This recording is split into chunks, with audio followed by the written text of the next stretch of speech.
Chaque être humain a son animal domestique. Pour connaître que tu as un animal domestique, quel genre il s'agit, tu dois fouiller ça dans ton acte de naissance.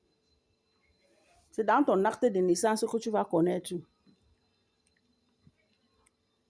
C'est dans ton acte de naissance que tu vas connaître ton animal domestique.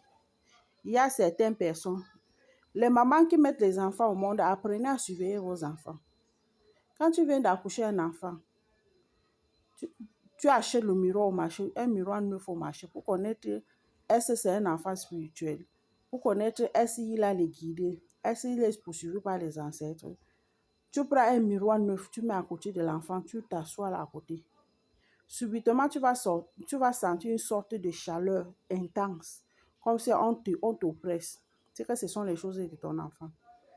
Ou même tu sens une sorte de froid, comme si tu étais en bordure de l'eau. C'est qu'il y a la présence des choses de tes enfants. Avant d'aller baptiser ton enfant à l'église ou à l'amener chez un marabout pour quelque chose, il faut d'abord fouiller de quoi l'enfant est venu avec au monde. Et tout ça vient de l'acte de naissance, du jour de la naissance même.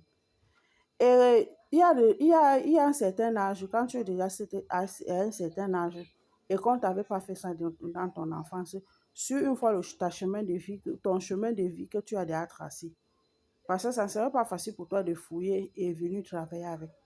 Pour certaines personnes qui étaient déjà faites pour se connecter à tout ce qu'il est venu avec au monde, va venir seul. Si tu as déjà un certain âge que tu ne t'es pas connecté à quelque chose, il faut rester tranquille.